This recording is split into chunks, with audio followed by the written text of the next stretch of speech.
Hello, everyone, and welcome back to the Hipfire podcast. Today, we're going to do a quick recap of the last Challengers Cup that happened this past weekend, and then also do a little highlight for the scouting series in both Europe and North America. We're going to give our picks of who we'd pick in the first top five per region. And so, yeah, we saw a pretty competitive Challengers Cup again, both in EU and NA, also APAC as well. And I think APAC is where we're going to start. So, yeah, so what do we see in the APAC region? Yeah, so Apex, kind of like we expect. I mean, everyone kind of knows Renegade's always going to win. Like, what else to expect? I think their record was, it's on Twitter, like 19 straight tournament wins, if I'm not mistaken, or something along the lines of that. That's obscene. Uh, Interesting to note, Pred wasn't at this event, so Renegades didn't have their young superstar in that case. They had John or Jazen, I don't know how to pronounce it, filling in for him. So with that being said, I expected maybe Chiefs to put up a better fight, maybe take down Renegades, but I mean, they still have Luca, Shocks, and Fida, so at the same time, even though they don't have Pred, they're still a very talented team, and they ended up winning once again. Not much of a surprise. There's not really much to say here. Um, it's really unfortunate for the Apex scene. It seems like they've almost been cast aside at times, considering how much coverage. I mean, not just us, but in general, people have with the EU and NA scene, but APAC doesn't get as much love. Um, so I'm hoping maybe we'll get to see more of these events, see more of these players rise to the challenge. I mean, one of the nice things is we got to see some of the Japanese teams. I mean, Rush Gaming, for those that you remember back in World War II, was a notorious Japanese team that was really popular. They came over to Scrim United, I think, for an event, which is really, really cool. So nice to see them, rising in the Apex scene. But yeah, there's really not much else to say other than the obvious. Renegades are just better. What do you have to say about this, Seth? Yeah, I mean, you summed it up well, right? Renegade's just better. Japanese teams causing some, I don't know about upsets, but just making some noise, which is nice. And yeah, so yeah, just Renegades keep dominating. And I hope, I mean, I don't know. I think all of our hopes have kind of been crushed by COVID, but hopefully we could see Renegades play against some of the EU and NA talent at some point in the future. But with that being said, we're going to move on to EU.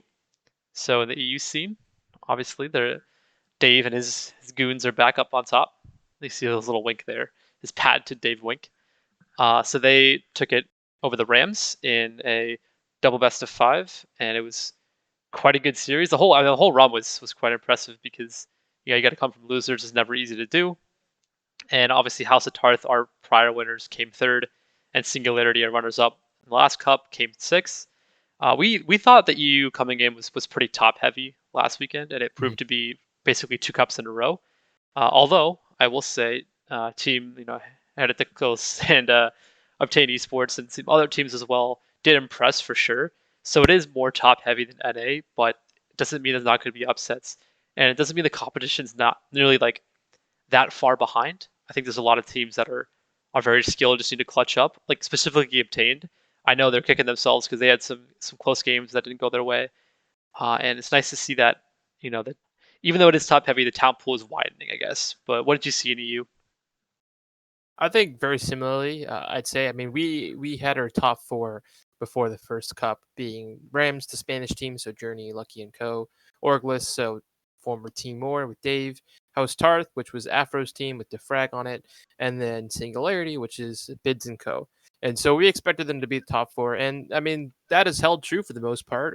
You saw Singularity and House Tarth in the first grand finals. In this grand finals, we saw Rams and Orglis. So we've seen all four teams each play in a grand finals within the first two cups, which is pretty notable and shows how talented these teams truly are. But like you mentioned, there are definitely those outside teams that are making noise. Obtained Esports being one of them.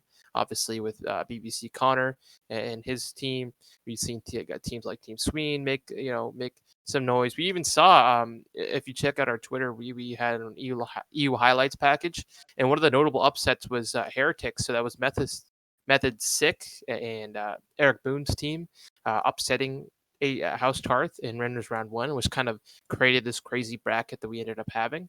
So there's definitely opportunities for these teams that aren't necessarily at the top four level to upset them. And I think that makes it more interesting. I think the EU scene, compared to all the others, is probably the most entertaining, considering you have like the top talent always performing each week, and you can sort of expect or it's hard to expect who's going to win of that top four. You just know that one of those top four are going to do it.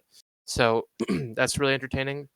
Just breaking down sort of how the bracket and matchups went. I mean, even before the Cup, we had an Astro Cup on Tuesday, which was another mini event, and Singularity ended up defeating House Tarth going to that. One of the notable That's right. stats was Bids had a 1.73 KD. He was on point. He looks insane at this game. I think with him with the Krieg, I mentioned on Reddit, he looks more comfortable. Not that he was uncomfortable last year, but with him with the Krieg, he's able to make more plays, make a bigger impact on the map, and you can tell that it certainly helps his team. For certain. So going into this weekend, Singularity had just beaten House Tart, so they were one of the teams I want to look out for. They didn't have the greatest showing. D-Will, their coach, mentioning S&D seemed to be a struggle of theirs. They ended up losing in Winter Zone 2 to Orglis, that being Team War, and then dropping a House Tart in a crushing Game 5. Those matches I wasn't able to capture, unfortunately. I don't think the losers bracket matchup was not captured, but they ended up losing Game 5 to House Tarts, so that rivalry continues, those two teams going back and forth. Um, but what we did capture was winners finals, which ended up being Rams, who, they got a bit fortunate. They didn't have to take on House Tarth. They had to take on Method Sick, which they 3-0'd. And then they ended up playing Orglis, who beat Singularity 3-1. So this set up a matchup between the Rams and Orglis. And this matchup, honestly, is arguably one of the best series I think Cold War has seen to date. So if you have not had the opportunity, I don't know if the VODs are still up on Infinity's channel, but go back and watch it. It was really a treat to watch. The first hard point came down to the last second on Crossroads Strike. It looked like Team War had got it, or Orglis rather had got it. But the last second, Rams get the sponsor P4 and rush the hill and just get there in the nick of time. I mean, it was a really, really crazy event, or crazy series rather. I mean, the S&D, or the hard point was a 1 point match. The S&D was 6-3 for War. The control was a 3-2 for War. Then again, the hard point this time, Team Rams ended up dominating 250 to 159, and the S&D was a round 11 Ninja Diffuse by Lucky, if you want to call it a Ninja Diffuse. And so crazy, crazy stuff from them. Went all the way to round 11.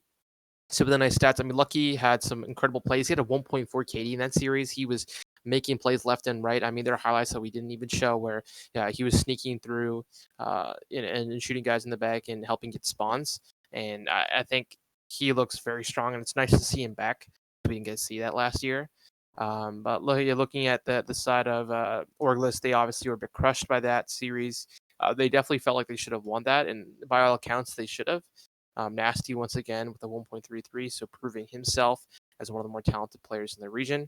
But they ended up going down to the Lucha semis. But before I touch on that, Seth, what did you make of that winners finals matchup in general? Seeing Rams go to the grand finals, because although we consider them a top four team, I don't think anyone would have expected them to be the winners in that series. Well, I think for the Rams, I mean, I talked about Journey for a lot last podcast, and even beforehand, saying how he looked great in his scrims, and he was looking great on his stream, and he was snapping. And I think last podcast I even said that I thought Journey was the best player in EU. And this tournament, in order for them to make it to the grand finals, he required somebody else to step up as well, and that was Lucky. So Mhm. Lucky had an incredible weekend. He played great, right? So I think when he got Lucky on fire as well, and obviously Metals is going to play well, and Nvidia's going to give leadership. They're not like bad players, but Lucky needed to step up, and he did, and that gave him the extra slaying power and the extra kind of star power they needed to beat some of these teams and make it to the grand finals Mhm. and secure top two. And yeah, so for me, it was Lucky. I was really, really impressed by his play, and it's. I mean, it's nice. Ramos, I'm all in. I'm all in on Ramos. Like it's a Yeah, nice to get the Spanish fans involved. I know they were having fun in the chat, so yeah, um, a little too much fun.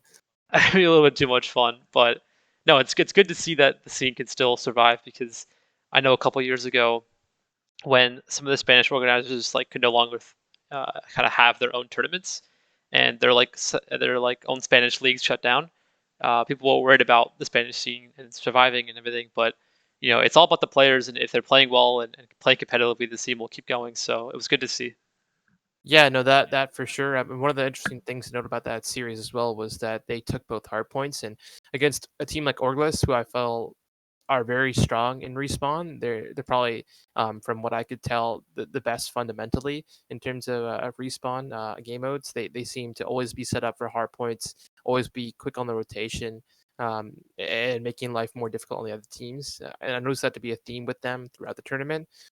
So for Rams to have taken two hard points, obviously one being a nail biter, but take two, that's pretty notable. But going down into the losers semifinals, we had House Tarth making their way through. Obviously, they took down Singularity. Before that, they ended up taking down Team Not Hard, which was Whalers, Urban, Brezzy, and Shane, which again is another really strong team. But they took those two teams down. They ended up playing Obtained Esports, which is BBC Connor and the Co. This one was a quite comfortable win for Afro and the lads. They played very, very strong. Gizmo, in particular, was frying in the first couple series or first couple maps rather, and then the third map, we I believe saw Afro with a massive three-piece. And the one thing about that clip that we showed, Afro actually retweeted it, so thank you for that. But the one thing about that clip, a couple things to note. One, if you go back on our Twitter, we have it posted, but what that clip shows from Garrison Control is one, Gizmo baits himself with the Krieg, which is typically you see the opposite. It's the AK-47 U baiting, and the Krieg will follow up. But we saw this time Gizmo bait for Afro, so that's really interesting. Notice how selfless he is. Two is we see Defrag on the flank. He gets a kill on the rotate. He gets a kill towards the other team spawn or obtain spawn, and that player is trying to come help stack for the site. So that him getting that kill helps him not only stop that push, but also helps him pinch with his teammates to kill the other people on the B control point, which is pretty notable because I believe, yeah, it was a 3-2 win. So had they lost that, that could have gone to another hard point, and who knows what happens at that point. Obviously, I expect House Tarth to still continue the series and win, but you never really know in these tournaments. So that was a really big pinch from Defrag. He had a massive map with 28 and 18. Afro obviously had that crazy three-piece through the smoke, and thanks to Gizmo as well for bidding himself. So all in all, very strong performance for them. They ended up moving 3-0 to a losers final matchup against X4. And so this is the second time they've played already. I believe they played in the first cup, and if I'm not mistaken, let me just go back and check real quick. If I'm not mistaken, it was House Tart that ended up beating Orglis to move on to grand finals. Yep. Yes, it was. Yep. So these teams have played each other before. Obviously, House Tart getting the better of them. In this case, it was Orglis that ended up 3-0ing them, and it was quite a strong performance. It looked like House Tart had sort of run out of gas in their losers run at this point, and you could tell based on performances. Dave completely outshined Dave, completely Dave and Nasty really both outshine Gizmo and Petey. Those two, I think Gizmo said he was throwing up all day. To be fair, so he definitely wasn't at his peak for this event. But Dave and Nasty took advantage of that. They both. I wasn't able to look at the stats for this indeed because the stream dropped. But from respawn alone, Dave had a 1.41, Nasty had a 1.6. So they were on another level. Whereas PD had a 0.69, Gizmo had a 0.85. They didn't seem to be able to match up at all. I mean, the first hard one was 250, 200. Again, X4 were constantly first rotation. It felt like Afro Defrag kept needing to make plays in order for House Tart to even get hardpoint time. So it was a really dominant performance. Vortex looked very strong. He kept getting multiple pieces. Yeah, so it was. We will also be giving if you guys want to see the highlights for this event, we have that on Twitter. So check out our Twitter down below because we create highlights for all these videos, or these cups as well. And in the control, 3-1 win again. Dave and Co. Dave looked very strong in the series, probably his best. Nasty, again showing why he should be considered one of the best players in the entire region. I mean, Oh, he's insane. if you go to Breaking Point, they had the stats uh, listed from last week's cup, and he had the highest KD I think of anyone.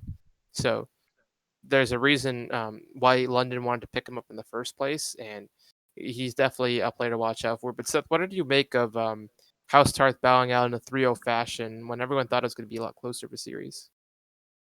Well, I think for Orglis, it wasn't really a matter of like, are they going to beat SNG and House Tarth? And whoever. It's more like when, with Josh back and competing and trying to figure out like roles or whatever. I think it was just going to take some time to get everyone switched on. Hmm. So I'm not like too surprised that they look dominant again because I mean last year we always talked a big game about Afro and Harry because we wanted to shout out the younger guys, right? Hmm. But at the same time, Dave and Vortex were disgusting, and they're Yeah. disgusting again this year. There's no difference, right? Like we Yeah. always do give more attention to the young players because it's fun. We haven't seen these guys play before. We want to give them more attention, but like in terms of the best team going into this year, I mean we had Orglis number one before the last cup, but like we said before, top four is super tight. So I'm surprised that Orglis could beat House Tar 3-0. No, I'm not surprised. But also, if you told me House Tar beat Orglis 3-0, I also wouldn't be surprised, right? I Hmm. mean, there's just incredible talent here, and really, it's going to come down to who switched on. And as you can see from the highlight clips, Yeah. guys like Josh and Nasty were definitely switched on. So there's definitely a lot of competition, but I think it, in terms of like teams dominating other teams, it's not too surprising just because of like if you're on, you're on, and if you get one extra player switching on alongside Nasty, I mean, no, Olga seems to be the best team. What did you see in the grand finals, though? Yes. Yeah, no, just to touch on your point, though, I think it's a really good Yeah. point. Is that of the top four, I think they've all beaten each other with the exceptions of Ram. I mean, Orglis has beat Ram, Singularity, House Tarth. House Tarth has beat Singularity, Orglis, and I believe I'm not sure if they fixed Rams last event, but I believe they beat them. Rams, I think, is the only one they've beaten Orglis. They've beaten Singularity. I don't know if they beat House Tarth, but for the most part, we've seen all those four teams best one another at one point or another. So like it really is. It's not one team dominating the rest like we see in other regions. It's really anyone like you said, whoever's hot that day. But moving on to the grand finals, one theme we've noticed, uh, and we've seen this in other events and with other regions, etc., is that often because the winners team has been waiting for so long, they're often cold going into that first matchup. And boy, did that ring true for the Rams because in that first series, best of five, they got smoked. It was not close. It was not close whatsoever. The hard point was 250 to 146 or 146. Orglis in full control. The S&D, I love you, Lucky, and he had a great event. He dropped a donut. He was 0-7, so he joined the agency Oof. S&D. 6-2 win for War. Dave and Josh both dropping 10 kills. Going back to the hard point, even. I mean, Vortex was the only one negative. He didn't have a great grand finals, but throughout the event he was insane. But again, in the grand, like Josh looked fantastic. This is the best I've seen him play. So he really turned it up for grand finals, and it's nice to see because he was obviously a coach for Paris last year, coming back to compete. Um, what would you make of him? Is he gonna be a hindrance to the team? That was not the case whatsoever. He looks stronger than ever. Quite frankly, I was really pleasantly surprised by his performance in grand finals, and I look forward to seeing how he continues to play if he can keep it up this level. Because if he does, I mean, he's already so smart as a player, and that's why this team's playing fundamentally well. But if he's slaying, that's a dangerous duo. But again, they look at the control 3-2 win. This was close. Nasty was piecing everyone.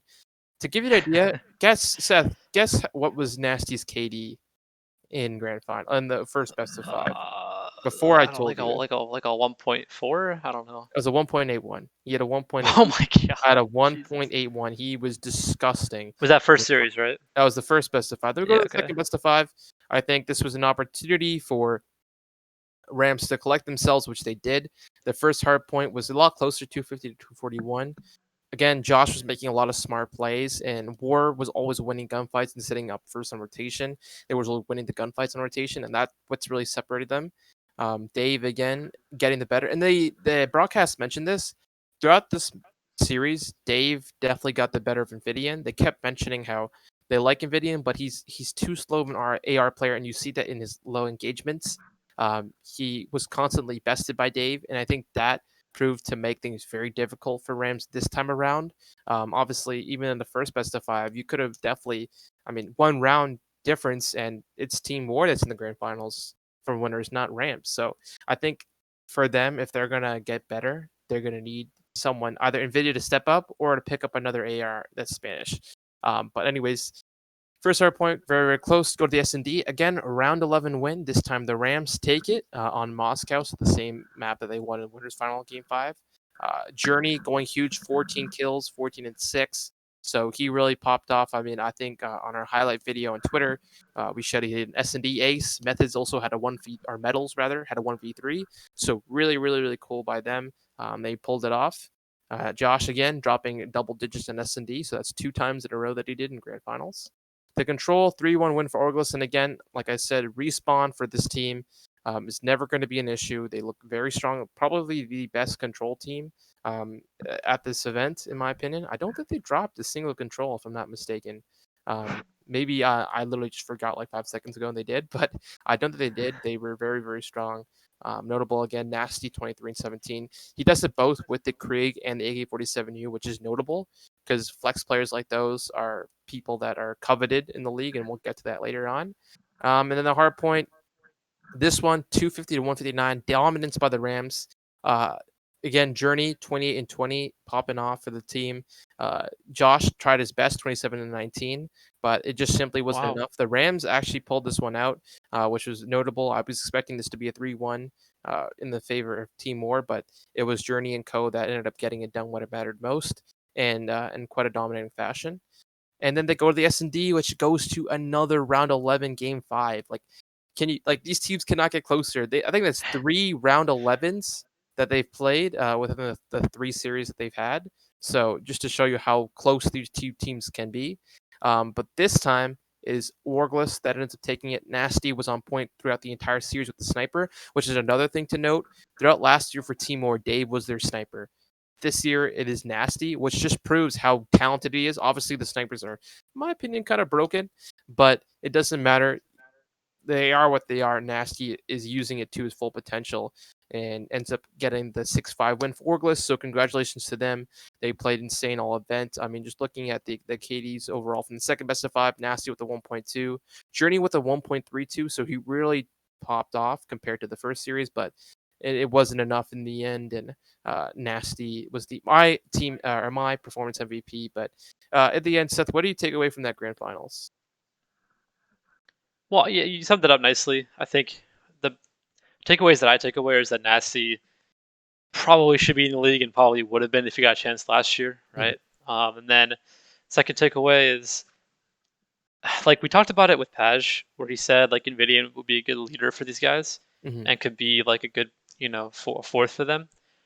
But after watching Team Heretics place top six and surprise everyone, and watching the point of view from Method Sick, he looks really good at this game. And I remember back when Heretics made the Pro League, he was kind of their leader. I don't know if there's any bad blood or anything between them. I doubt there is, but I feel like he'd be a better fit. Again, I don't. I have no idea, right? Who knows? He might have a Yeah. different play style. He's definitely faster than Nvidia. Maybe that wouldn't work with the guys on Rams. So I don't want to say definitively, but I mean, Nvidia, if he can step it up a little bit, then I think they can definitely start taking games. I mean, they went to a game 5 round 11, right? So they definitely could have won.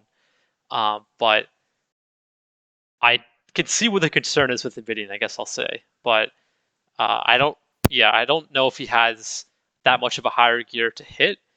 But at the same time, I don't want them to drop some like him like that because you're working on a team. You're 2 weeks in, Yeah. you're gonna get better. So yeah, I'm definitely looking forward to seeing what they have in the future. I think they probably have 2 out of the top 5 players in the EU. I mean, I don't want to say that super strongly, but I mean, Journey he's that good. Like Yeah. he is actually that good. And Mm-hmm. if there is an expansion, I really pray that Barcelona or Madrid, some fun fantasy city, picks up a team and they run with Journey Leckles, Metals, and whoever, because that'll be a fun time for sure. And there's definitely a fan base for it. Mm-hmm. But yeah, it's definitely very, very, very good grand finals, and it's nice to see Spanish teams doing so well. Yeah, that for sure. But let's with that being said, congratulations again to Orglis for winning this Yep. week's cup. We'll touch more on their players as we talk about the scouting series, but let's move on to NA. So Seth, why don't you break down just your overall thoughts on how the event went, and then we can go through each matchup. Well, so the difference between NA and EU is that NA isn't quite as top heavy. I mean, okay, fine. They're top heavy in the sense that the best team's gonna be the best team, right? Weststar smoked everyone. Yep. I think they went to a game 5 against, I think it was Ramby Bambi or somebody they went to a game 5 against, That and was that the was only team. the Yep. yeah, yeah. So that was the most they were tested. outside of that, they was just smoking and spanking everyone. I mean, they won two offenses on Moscow control, like easily, which is not easy to do. So they're definitely very very scary.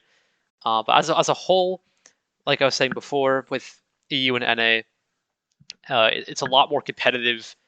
I would say like from Team 2 to Team 16 in North America, Yep.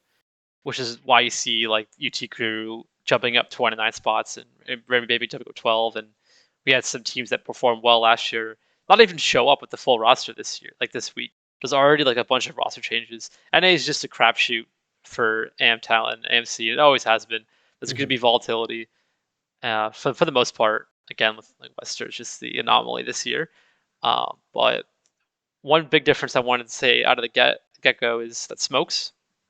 So I believe they just got GA in Europe today, and I imagine they're going to discuss that in NA as well, because watching EU and then watching NA is a huge difference. Like Yeah. Respawn plays so differently without Smokes, and then in S&D, the in NA, I guess both scenes, it's definitely, I would say, too much abused, and it depends on how they use them. So like for example, Moscow S&D, I saw like a bunch of different NA teams do this, like not just Higher, not just Wester, like every team would just go to A bomb Moscow and chuck two smokes on offense and on defense, and just make it like a smoke war. That's not really tactical S&D. That's not really the point of smokes in terms of like their utility in search and destroy, right? They're supposed to smoke off a line of sight. You're supposed to just, yeah, you can make a smoke and put it on the ground and play around it, but not like every round. It just gets a bit too much at some point. So it's definitely a talking point for sure. But in terms of placements, what we saw, obviously we saw Wester win again, and Higher, who is a team that, I mean, we're not supposed to have any biases, but I personally do.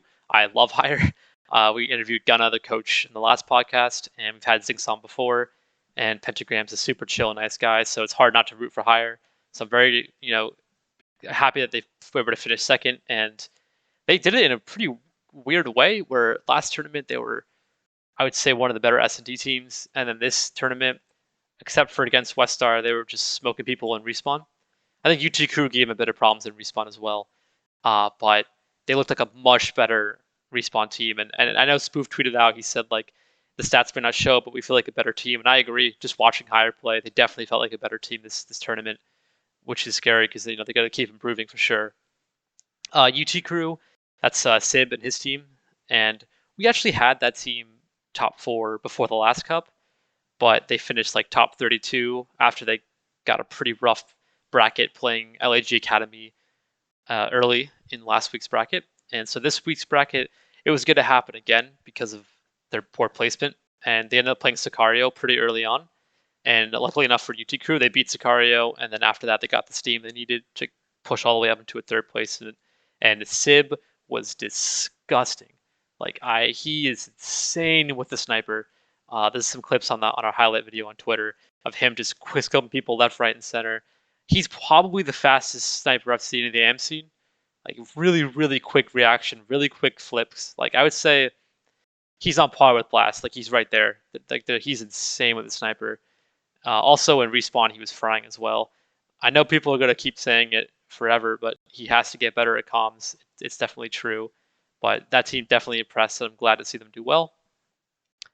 And then Wamby, Bambi, and those guys, it's like a feel good story. Actually, I'll combine Yes Sir and Wayne Bambi into that feel good story because they have some of the old Midnight team from Black Ops 4 that obviously got split up. Yeah. And Wamby Bambi being Ramby, Llama God, Parzillain, and Perform.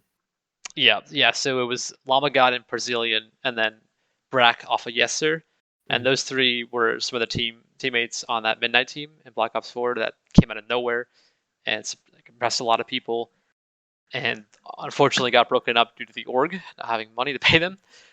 Yeah. But it was nice to see that they can have success in a Treyarch game again, because there definitely are times when NA players appear out of nowhere, do really well for a year, and then kind of disappear. But it's nice to see that these guys are back and they're playing well. So good on them, and it's nice to see that these teams stayed together and improved together, right? So in terms of your second, third, fourth, and fifth, even first, all those teams stayed together for last year to this year, or last week to this week, and all of them saw improvements.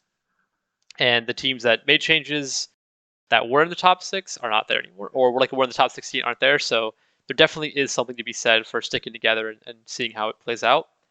And then Revenge Tour, they fell back, and that's obviously Spart, Emery's, Mayhem, and Glowfrosty. And I just want to share something quick about them because so after Hire beat Revenge Tour, so last weekend they lost to Revenge Tour in the losers final, and then Revenge Tour lost to Wester. And this tournament, it was Hire that beat Revenge Tour this time in the winners bracket. And then at the end of the game, Glowfrosty jumped into Hire's like chat or whatever, like a Discord chat or TeamSpeak or whatever, and Glowfrosty was like chatting mad shit, like just trash talking them, saying like, "Oh, it was this host, it was that host," and he was basically saying like, "We're gonna smoke you guys when we play you again, because trust me, we're gonna play you again." Unfortunately, they lost, so Revenge Tour was unable to make it to the rematch against Hire. But yes, so maybe don't talk so much trash and focus on the next game. Is my advice for those guys. But either way, I've a six placement's not bad at all for them. Like I'm always like top 8 in NA is an accomplishment. So for those guys to do it again consistently is it's good to see from them because it was surprised in the first week and I'm surprised again by them this week. It's good to see the consistency out of them. Top 6 is not bad at all. But yes, what do you make of these top 6 teams? Yeah, no, I think one interesting note that you made that is very important is that how the teams that stuck together ended up performing better, and I think that's something that we bang our heads on the table all the time when we keep seeing these teams constantly making team changes and expecting a better result. You're not going to be able to do that. I understand you want to play with talented players and players you vibe with and all that, but if you don't grow with your roster and don't learn to fix your mistakes and change them, like how are you going to expect to play at the top? And we see Wester and Hire, who, in my opinion, are the top two teams. Wester obviously being a level on their own, given how talented they've been. Um, these teams stuck together. They're making the changes they need to. Hire obviously in respawn, and both have placed top two, top three for Hire in the first couple cups. So seeing that consistency out of them is very important, and I think shows how talented they are. But then again, yeah, the cup. I think something notable to speak on is the teams that ended up falling out, not even making it to Sunday. So the LEG Academy finished top 32. Haggie's team, which is Haggy, Noisy, Saints, and Dav Patty, finished top 32. Doug's team, which is Censored, Dens, Zed, and Gunjar, finished top 32. So a lot of these like big teams, and notable on that Zed, Dens, Gunjar, Doug team is that we found out today that Doug has been dropped for Oh, Jurg. that's true. So Yeah. Jurg is now replacing Doug on that roster. So I mean, in this case, yeah, that if you're constantly placing us at the top 32, that justifies making a change because clearly something's not working. I will say, Um, especially if you were looking like improving in scrims and then you don't see the results. Like yeah, if you feel like you're getting better but you're just getting the same result, that's kind of a sign that maybe you should make a change because if your best is like top 32, then that's not good, right? yeah. If you feel like you're improving but you're not seeing the results, then maybe it's time for a change. That is fair. Yeah. And then obviously included in that top 32 was UYU, which is Tish and Co. And then Gunsey's team Sicario, which had a great run last cup, didn't have such a great run this cup. So that's just something interesting to note of teams that didn't have the greatest events. Now going on to how the placements ended up breaking down. Obviously, we were able to collect stats from losers semifinals and onwards. Higher and Wester, obviously, once again in the winners finals, but in losers finals, or losers semis rather, we had UT Crew versus Whammy Bambi.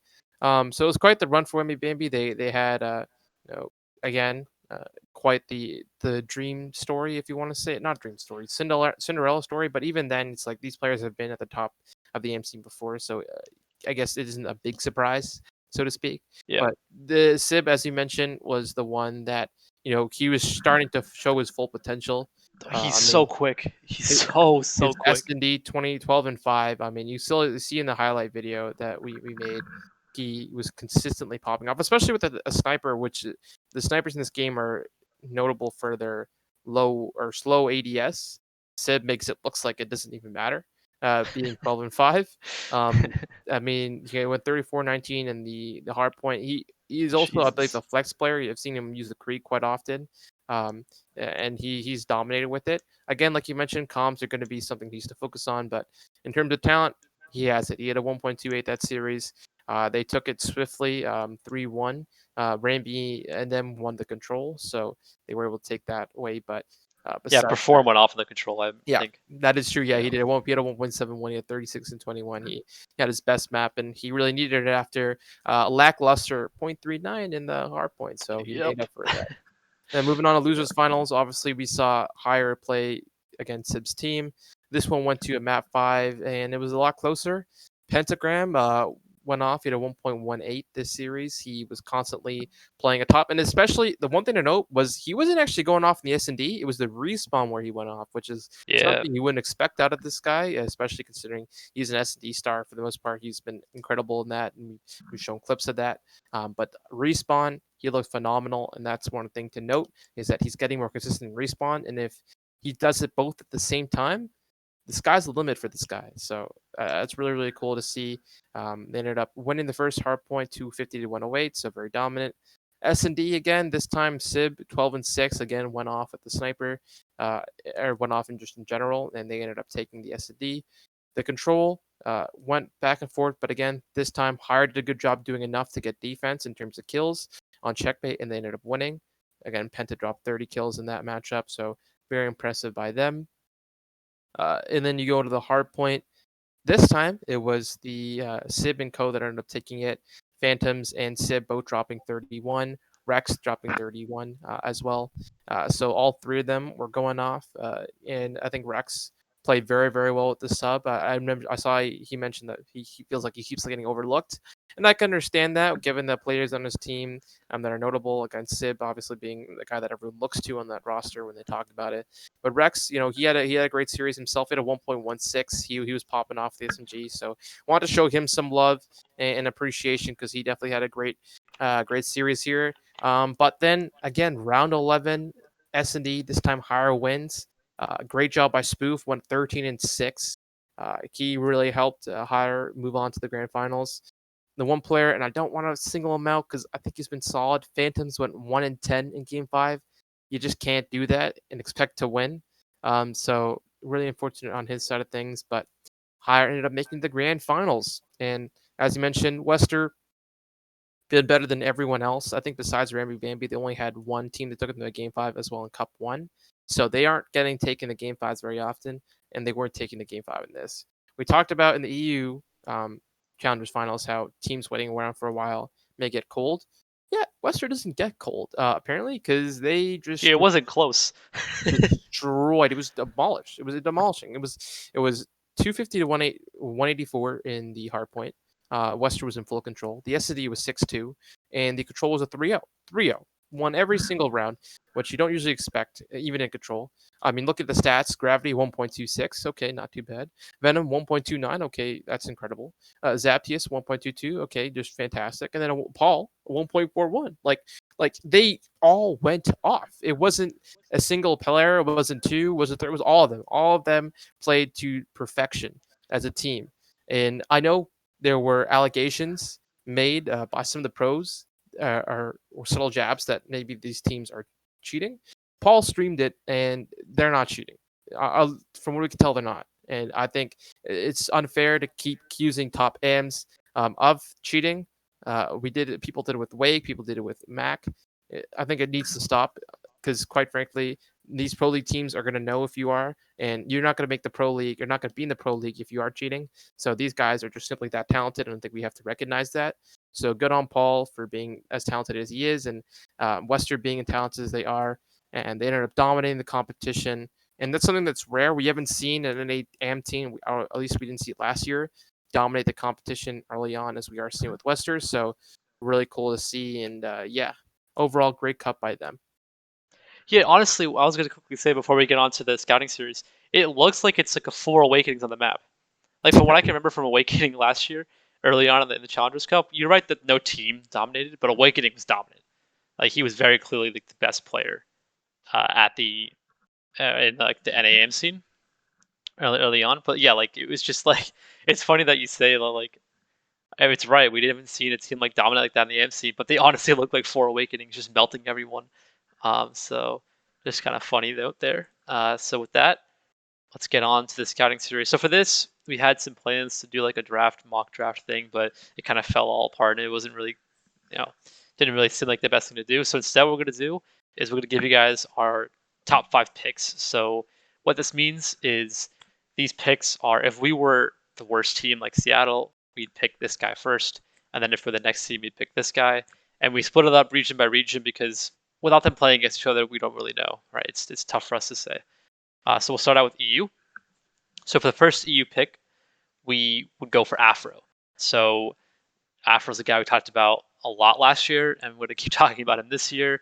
It doesn't seem like a new team has really changed much, even without Dave's leadership there. He's still just as nasty, making really good plays. Obviously, his team won the first cup, got third in the second cup, so pretty consistent placements. And I think if you're a team in the scouting series and you want to test to see how good a player is, or do you want to have your team have like probably the best individual talented player, I would go for Afro. And yeah, that's why he's our first pick. But yes, who's our second pick?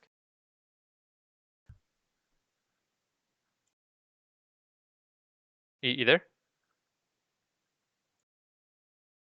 You muted yourself. I think you're on mute. All right. Well, Oh, you're right. I'll You're pop. right. You're right. You're Okay. right. Oh, my Okay. Good. bad. Don't I, worry. I forgot. Yeah. No. What I wanted to say was, for these top two, for many people, they're interchangeable. Some will say Afro, some will say Nasty. Which as our number two is Nasty. He was our MVP from the second Challengers Cup. He had the highest KD in the first Challengers Cup. He had a 1.23. He looks phenomenal on every aspect, both sniper, AR, or Krieg, which he uses quite often, AK-47U. He was constantly getting two pieces. One of the nice things to see playing with guys like Josh this year, who I think will help mold him, and help him get to play the game the right way and play fundamentally correct, which I think is very important. So he's definitely another player that I think you should look out for. But Seth, why don't you take it on to number three? Yeah. So number three, we got Bids. So 3 and 4, we had a pretty tough time with as well because Bids has been great with the Krieg. Like, I mean, he's probably a flex. I imagine he can run the submachine guns fine, but with the Krieg in his hand, I don't want to see him use another gun because he's so nasty with it. So yeah, Bids is our pick. He's was great all year last year. He continues to be great this year, and it is something to consider how good they were last year. It's been two Challenger Cup weeks here this year, so I don't want to base it only on those 2 weeks.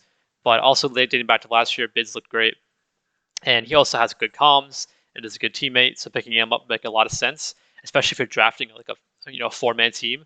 I think Bids could slide in basically anywhere. Also, same with Afro Nasty as well. And then that takes us to our fourth pick, which is Journey. And I said it, I'll keep saying it. He's disgusting. He's super talented. He might be, in my opinion, the highest individual skill player in the EU region. The only thing is, I don't know how his English is. So if you're picking up a team that's going to be mixed nationalities, that is something to note. But for this kind of a setup and this kind of a tournament, I don't think it really matters. You're kind of trying to see who has the best skill. So I think Journey will shine through no matter what. But what do you make of that of Journey pick in our fifth pick? Yeah, I think Journey. Obviously, everyone remembers him from Heretics. He was extremely talented. Really loved the work he's been doing with the AK-47U this year, alongside Lucky in that roster. He's popped off for them multiple times in both S&D and Respawn. And I don't think we got to see enough of him last year. I know he was a sub last year for Atlanta FaZe, but it's the Atlanta FaZe. You're not really going to get an opportunity in that roster. So I hope some team drafts him, gets an opportunity to look at him, and then he gets picked up on a sub that where he actually could, start for that team one day because he is extremely talented, and that's why we had him number four. But at number five, we ended up going with Defrag. Again, very talented player from House Tarth. I know a lot of people will maybe question this because there's a lot of talented players that we didn't even mention, like Dave as a main AR, Yep. Maple, Vortex, Vortex, Vortex, not to mention Gizmo. Gizmo, Lucky, uh, even going on some of the people like Chain, who hasn't had necessarily the placements. But all those players, are definitely honorable mentions and definitely could go at the fifth. But we chose to frag, particularly because one, obviously his average placement has been very well, and I've really liked what I've seen out of him so far this early on with these 2 cups. I think he plays fundamentally very strong. Him and Afro have looked like they play quite well together, very smart. Obviously, I mentioned even in that Afro clip that we were talking about, Defrag was the one that was helping on the pinch and making the sneaky play, which was I think really key and really nice to see out of a guy like him. I think a team, he's been in the scene for some time. I think for an organization to take one more look at him and see what he's capable of, uh, I personally think, especially in this game, makes a lot of sense. And I could see, given his veteran presence, that a team picks him up. And I hope he is picked up high because he is extremely talented. But that is our rounds at our top five for EU draft picks. Yep, and that'll take us to NA. Mhm. So NA, our number one pick is Paul. He has been ridiculous. He's been so good that he has cheating allegations. um, he's been frying. He's had like probably the top KD on his team, which is the best team. So obviously that's really good. And also, I mean, we haven't really talked about it a lot, but Paul has come from a lot of like good history, teaming with guys like Illy in tournaments and a lot of smart minds. So he definitely comes from somewhere where he's been around other really good players as well, which is important to know because I feel like some AM players come in more out of nowhere and surprise people, and that could be harder to predict. Guys like Awakening, for example. But when you have a guy like Paul and you know the pedigree of players he's played with in the past and how well he's playing now, you put those two things together and you can kind of tell that he's going to be a special player. And for the scouting series, he looks like the best player right now, so it's a no-brainer to pick him first. But yes, what about our second pick here with Yeah, Zap? our second pick will be Zaptius. Again, another player who's formerly been in the league, played with Midnight alongside Parasite in Black Ops 4. So we've gotten to see a little bit of him, and I think the reason why teams will take a chance on him and draft him early, not only due to his performance on Wester, of course, he's been lights out alongside that entire roster, quite frankly. But I think for organizations that maybe saw what he was capable of back in Black Ops 4 will want to take a look and see, okay, maybe we missed something with this guy. Maybe there's something more to it, and that in that time since Black Ops 4, he's had to develop and become a more talented player. I know he's played often with the sub, if I'm not mistaken. Hmm. AK-47U, he's been really talented. And I feel like for organizations, and the reasons why we don't have a lot of main ARs on both these lists is because, quite frankly, I don't think they'll be the ones drafted first because more or less teams are typically, it's hard for a mini to break into the scene compared to flex and sub players, which is why I feel like a player like Zaptius will thrive in that position. But then we move on to number three. Yeah, What's so your number three we got Venom. So we got for top three are all Western players. I mean, what are we supposed to do, right? They look incredible. And Venom has been a freak in all three game modes, and I I want to say he's the most impressive control player that from what I've seen, like what I've watched, which is not every game they played because they don't play and stream a lot of their matches. But from what I've seen visually, the reason why I want to say he's one of the best control players is because he's really aggressive with the AK-47U, but also plays his life really well, which in control is super valuable.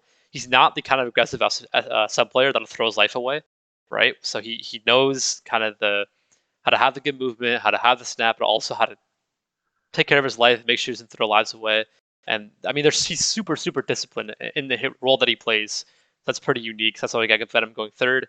And yeah, top three for all Western players because I'm sure orgs are taking note that these guys are all very nasty. And Gravity doesn't quite crack our top five, but again, he's a main AR, and a lot of teams already have their main ARs, so he's definitely going to be on one of the, he's going to be a high pick, but in terms of top five, he just doesn't quite make it. But number four, yeah, so why do we have Spoof here? Yeah, Spoof, obviously a team hire, a very talented player. I really like the way that he has played on this roster. I mean, the one thing about hire is that it's hard to pick a player to be their superstar. Obviously, we could have gone with Pentagram, but we think Spoof, I think, has been a little bit more consistent overall. I mean, looking at the stats even from the first Challengers event in terms of top point KDs, he was third with a 1.39. He was frying. He had a 1.17, so he was top five overall at the last Challengers Cup. He does it all in both the respawn and S&D. He's also popped off in terms of that as well. And I think that's what separates him is that he's able to do it in both. He's a leader. He's been in the pro league, or at least not pro league, but rather been a part of teams that have been close, like GGA Orange. I think while he is a bit older, I expect teams to, again, look at these kinds of players to build a team around, see if, they have that veteran leadership. So they've been around for some time. So they won't need as much time to necessarily develop. But at the same time, if they have the talent, they're going to be players that you want to have on your roster. And considering that he can do it both in respawn and S&D, I think it is something that's very attractive to these organizations. So that's why we have him fourth. Yeah, also Spoof, he also makes his teammates look really good as well. Like Awakening last year, right? He like Awakening was on the team and he shined through Awakening and made Awakening look really good. And now he's doing it again with high placements. So kind of regardless of what AM team he's on, they always look really good. And also he employs his teammates to also look very good. So I think that's why he'll get picked up pretty high.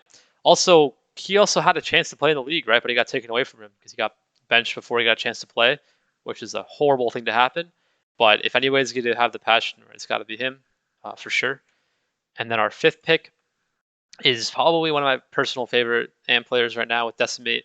He's been disgusting this year, and he hasn't really ever had a bad game. He was fine last year. He was fine. He's great in Black Ops 4. He just had some pretty poor team decisions and pretty unlucky situations happening where the rosters he was been on haven't been the best. And he is very, very, very good at this game. And the team he's on with Blast, Neptune, and Jazza last week, obviously they made a roster change after a week with Hagi before. They haven't had the best comms. They haven't had the best like teamwork and leadership and whatever. So it's been a bit rocky. But if you draft Destiny, I think you're in a really good position because A, you're gonna have a player who's super, super skilled. And also B, you're gonna have a player that could fit any mold in terms of like team comp. And he's played with some teams that don't have a lot of chemistry and also played with teams that do. So I think for him, he's super flexible in that sense. And also back in World War II when he first made his rise, a lot of the pro players were saying that Decimate out of the out of the group of players he came up with was going to be one of the best ones. And again, like I said, because of roster decisions and not making the league in Black Ops 4, there's been a couple of things that have set him back in his career. And it's unfortunate to see him sit outside the league right now. And I hope he gets his chance eventually because he is still very, very, very talented. But what do you make of Decimate as a last pick here? Yeah, I think what you said rings true. Obviously, people argue, "Oh, where's Gravity?" And he could definitely be fifth. Don't get us wrong. Again, we're sort of favoring these flex and SMG players, considering how we expect teams to draft. Some people may pass up on Decimate for all we know, just considering they know his pedigree, they know what he's capable of. So maybe they want to look at a different player to see what they're all about. But don't get us wrong. I mean, Decimate, correct me if I'm wrong, plays top four are World War II champs. This guy has played in the pro league forever, and him not being in the pro league itself is quite surprising. Obviously, the For the chances. top six or top four? Ah, it doesn't matter. It doesn't matter. Well, he played with Envy, right? And he had Yeah. a Yes. top. Yeah. Yeah, he was one of the top teams at champs, and he's extremely talented. There's no doubt in my mind he's going to be a sub for some team. What that team is, I don't know, but he's definitely going to be picked up. It's just a matter of where, and what team wants to see what he's capable of. I think for this is maybe an organization that wants to take a closer look. If they're really considering taking him as a sub, they're going to want to see, okay, what is he capable of? How does he interact with his teammates around the map? And just overall, how has he developed himself since his time and since World War II? Yeah, that kind of wraps up our top five picks. There are some other guys outside, like Sasib from Atlanta Phase Academy, Atlanta Phase bench. I'm not putting him on here because he's already has a spot. I don't even know if he's going to play in it or not. Then obviously you guys have guys like Wuskins, who I have no idea if he'll show up for this. I doubt it. No. I doubt it. Yeah, and then also quick note as Standy. well. Yeah, I was going to say Standy. He is very good at control. He calls himself the Control Reaper. It's pretty hilarious. Um, but he was really, really, really good last year and I am still super high on him. He looked really good in like Black Ops 4 throwback tournaments or whatever, but he has had a bit of a slow start this year. I definitely think he should be on like a pretty good team. Someone should pick him up. Like he should play on a. I think he'll look good. It's just like a bit of a fall off in this game. I don't know if it's him finding his footing, if the team's still trying to figure it out with General as now like the more of an IGL player for them. I'm not sure really where Standing has to improve. I think think his decision making. I think he's second guessing himself a little bit too much. You could hear it in general's stream, like you could hear Standy's a little bit tentative. So if he can kind of find his footing and find his groove, he'll be a good player in this game as well. That's just why he's not on the list. And there's a bunch of players we could have still listed. Guys like Smart, who had a chance last year, and definitely want a chance again. And like Low Frosty Homs has been great at this game. It's definitely a lot of good players. So choosing 5 players is pretty tough, but I'm pretty confident with the 5 we chose. But yeah, that's for the scouting service, which starts tomorrow. Unfortunately, we have like literally zero intel on how it works, who runs it, like where it's going to be streamed. I can't tell you. Yeah. Um, I hope some of the players can stream it, but I have no idea what to tell you. Yeah, I no, mean, do you yeah. know? Yes. No, I think even the CDC update, Challengers update said, yes, the CDL's not streaming it, which why? Like, why are you not streaming it? Well, I think they wanted to leave it up for the players, but that's just Like, I understand you want to leave the players stream, and sure, like the players stream it, that'd be awesome. I think Brian Saint's going to stream it. Actually, I'm definitely going to check out his stream because he's one of the coaches that are going to be picking. So yeah, hearing that's his true. rationale is going to be very interesting to hear Yep. starting tomorrow. So definitely going to tune into him. As for everyone else, I'm not sure. I hope other coaches consider streaming and talking about who they're considering picking up and what they've liked. Because it'd Hmm. be very interesting to see their opinion on what players they're looking at for sure. But again, I know some people say this is glorified eights and whatnot. It's not going to be that interesting. It's not that important for these organizations. At the very least, it's an insight into how these players are. Because if they're like us, they've only been able to watch streams or watch I hold shift and infinity and not hear their comms and not hear they actually are. They can obviously interview them and try them out, but this is a great format to shine some light on the amateur scene. People want Yes. coverage. This is coverage. So Yep. I'm very curious to see how it goes. I hope it's entertaining. I hope people take it seriously.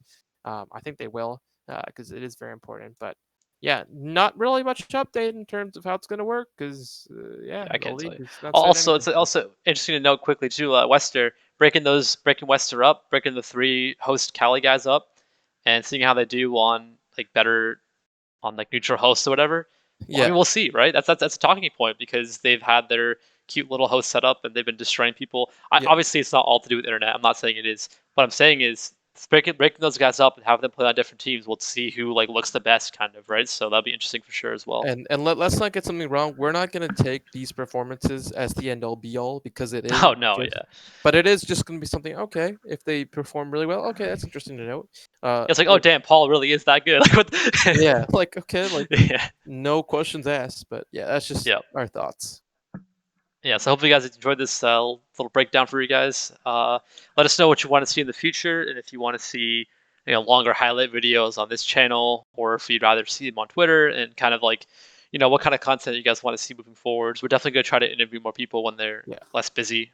'Cause obviously, they're pretty busy right So now. yeah, so hopefully once this is over, also please like and subscribe. We're at 85 subscribers. If we get to 100, I know it's a long shot, but if we can, and if you made it this far, please send us your sub your way because hitting 100 would be pretty cool for us. But Yeah, yeah, I hope definitely. you enjoy. Yeah, thank you guys for watching. See you. All right, see you.